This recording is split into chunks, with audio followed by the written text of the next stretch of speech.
In a world like today, it's a rare occasion to be able to see young mothers like the ones that were around when I grew up. But they live on in memory to quite a few of us. And this song is dedicated to those who cherish that memory. Early one Sunday morning, breakfast was on the table. There was no time to eat. She said to me, boy, hurry to Sunday school, filled with the Lord of glory. We learned the holy story. She'll always have her dreams, despite the things this troubled world can bring. Oh, say, don't you know we love you, sweet Savior? Place no one above you, sweet Savior. Well, living in the past. Sometimes it seems so fine, but no money will turn your life around. Sweeter than cotton candy, stronger than Papa's old brandy. Always that needed smile. Once in a while, she would break down and cry. Sometimes she'd be so happy, singing with us and Daddy, standing the worst of times, breaking the binds with just a simple song. Oh, say, babe, don't you know she'll love us all in a special way? Well, there's no one above you, sweet, sweet, sweet, living in the past. Oh, she never said it. In love, she's always winning, yeah.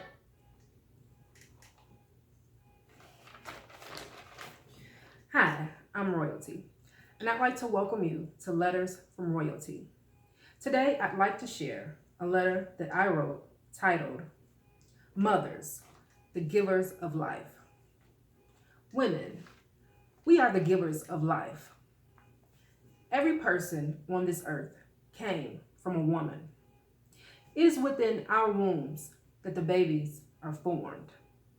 It is our breast milk that the babies need to grow healthy and strong. Every woman deserves the utmost respect.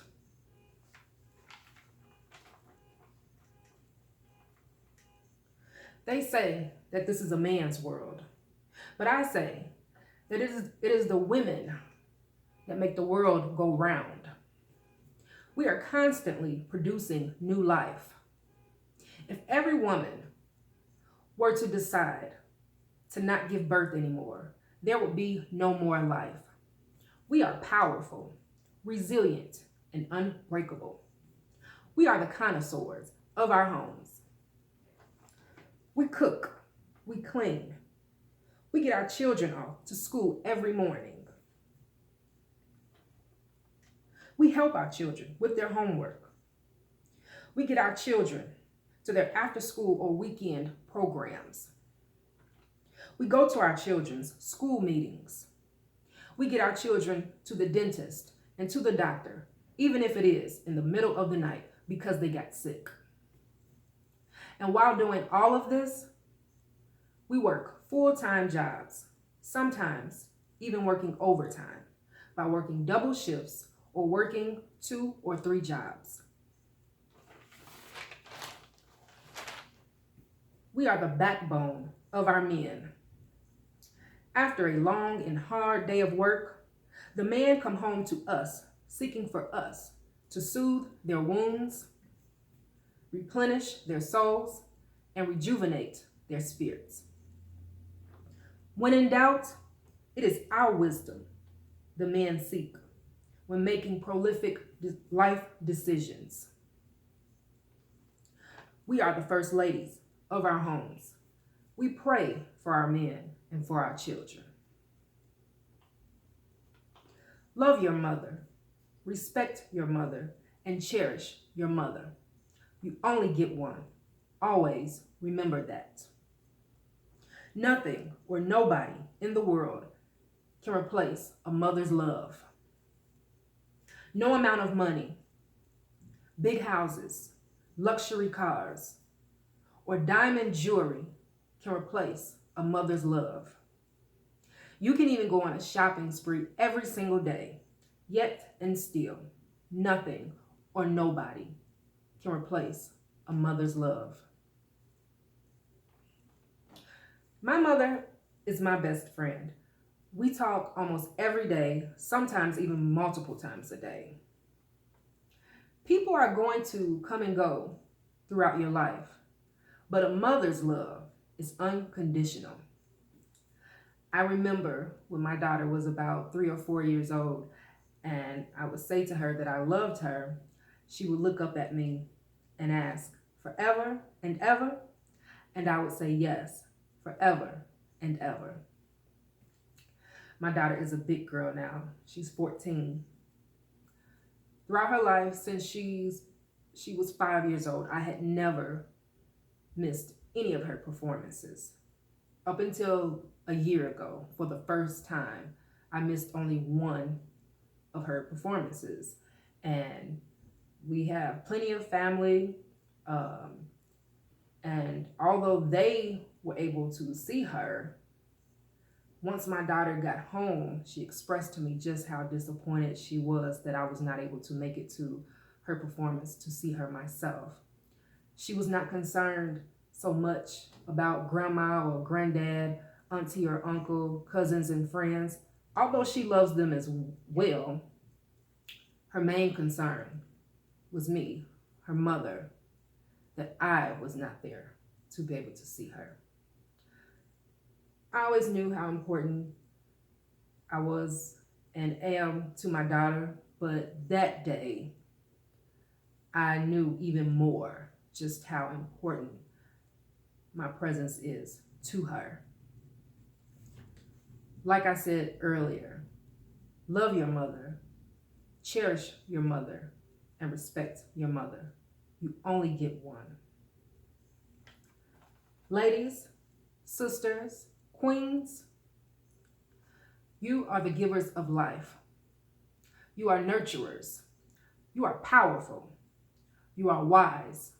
You are strong. You are resilient. And you are unbreakable. Happy Mother's Day.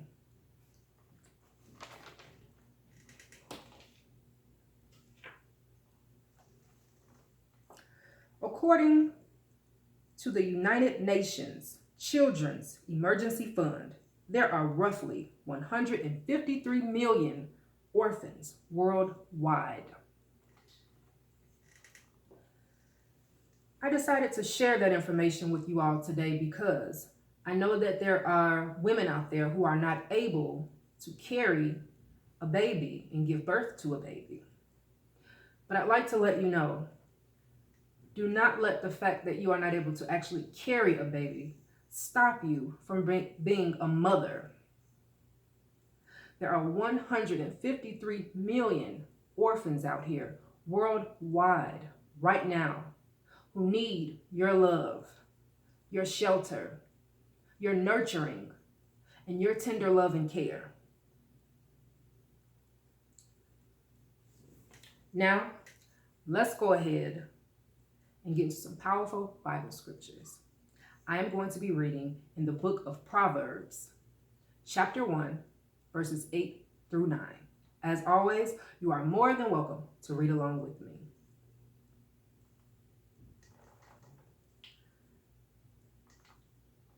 My child, listen when your father corrects you. Don't neglect your mother's instruction. What you learn from them will crown you with grace and be a chain of honor around your neck. Now that you've heard my message for the day, also, I gave you some important information, and also we just went over some powerful Bible scriptures. I hope that you were enlightened and inspired. Also, enjoy your Mother's Day today. And be blessed. Bless others also. And remember, God, culture, and knowledge are the three components of mind power.